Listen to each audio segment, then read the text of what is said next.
How many times in your life did you hear you can't do that because you only have one leg? Actually, I heard it quite a bit. Yeah, I can imagine you did, man. I started wrestling when I was 14 years old, freshman in high school, and I only weighed about 90 pounds. So they said, you're too small, you're not good enough.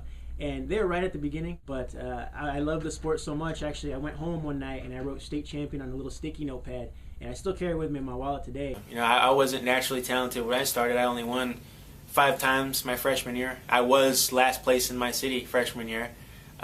So you couldn't Right. say I was a talented wrestler. Right.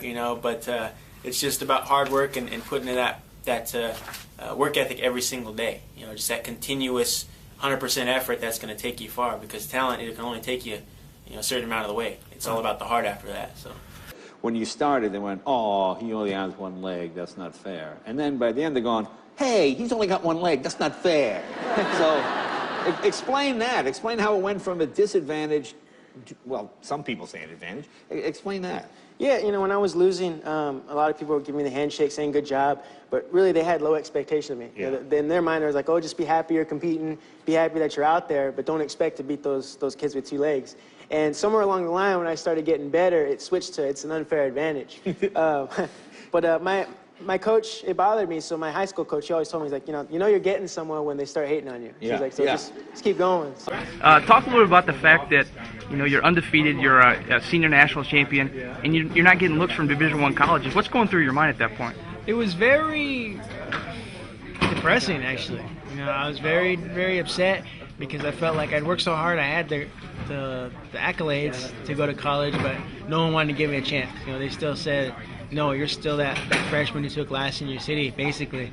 So it was a little discouraging, but, there's always going to be doors and obstacles in your way. You just got to run through it and clear your own path. my mom always told me God made me this way for a reason, and why would I want to change that or feel sorry for myself? If God made me this way, He had a purpose for making me this way, and I need to do the best with what I have. I'm not going to sit there and feel sorry for myself or for what I can't do or for what people say I can't do. I'm going to do the best I can and just believe that, God made me this way. God has a plan for my life, and that's what I'm going to go for. Just like life, you can't be focused on what you can't do, what you don't have. You need to stay focused on the positive things and what you can do, and how am I going to get this done, rather than what's going to hold me back from getting this done. It's really just about just getting up and continuing on. Life isn't perfect. You're always going to have struggles. Some people have bigger struggles than others, but really, God doesn't put something in our life that you can't handle. I've learned that. I think everybody who goes to church learns that. It's really, He's not going to put you in a situation you can't get out of, and that's really what I think about. I think He put me in this situation, so obviously I can handle it. It may be hard, it may be tiresome at times, but I'm going to get through it with His help. Wrestling teaches you so much about hard work, discipline, self-confidence, and it's really, I would not be the same person had it not been for wrestling. So I really want to give back to these younger kids, and just with my experience, just kind of share with them, and hopefully it'll help them in some way. Even when you started having success in college, there were critics out there that said you had an unfair advantage because of your upper body strength. What was going through your mind, or what did you think of those critics and what they had to say about you throughout your collegiate career? It was frustrating. When I first started and I was struggling, it wasn't an advantage, but as I got bigger, because I put in the work to get bigger and stronger, it became an advantage. But my coach always told me, you're getting someone when the haters start coming out on you. No matter who you are, what you do, there's always going to be someone negative who tries to come out and bring you down. And it's just about saying, forget it. Doesn't matter what they say, I'm going to do the best with what I have. If they don't like it, it's their problem, not mine. And that's what I'm trying to do. I'm doing the best with the hand I was dealt, and if they don't like it, that's too bad for them, because I got the ring, I can smile. Anyone facing a challenge out there today, Anthony, what would you say to them? I would say we all wrestle with our own challenges. We all wrestle with our own obstacles, and there's always something waiting around the corner that's going to challenge us. But what I like to say is that you can't let the challenge become an excuse. You can't let the challenge pull you down and pin you to the mat. You got to fight through it and figure out a way to get it done and become unstoppable. I tell people we all wrestle with our own challenges, but you can't let the challenge become an excuse. Starting off that season, I knew that McDonough was the guy I had to beat. The returning national champion. I remember reading an article about him saying how he was looking to repeat. And so what I did was I ripped out that article, just his picture in that article, and I posted it in my locker. You know, because every day I was thinking, I'm training to beat him. Anthony Robles has shown us that impossible is nothing. Anthony Robles is a national champion.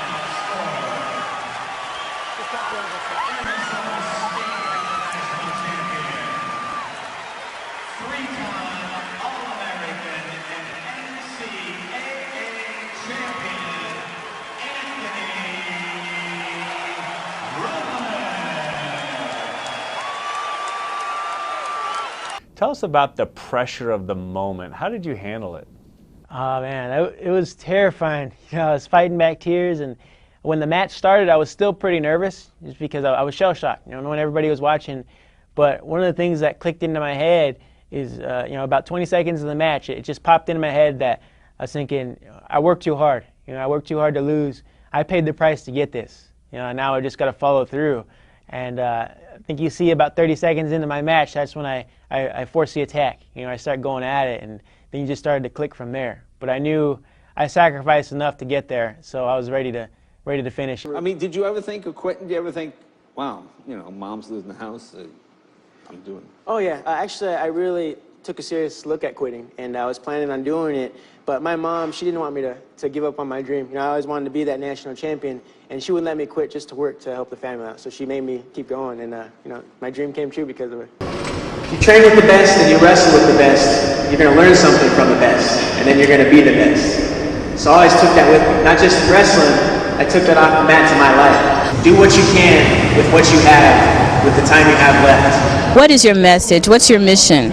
My main message is that we can all be unstoppable. You know, we all wrestle with our own opponents. Maybe it's physical, maybe it's family issues, work issues, maybe it's just the environment we grow up in. But that doesn't have to stop us from achieving our goals. We can always rise above those challenges and be unstoppable. I think nothing's impossible. You just got to be willing to work hard enough and sacrifice long enough to achieve your dreams. So you can have hardships, you can stumble, you can fail, but what matters is that you get back up and that you keep moving forward, because that's what being unstoppable is all about. It's not that you're never defeated or you never face defeat.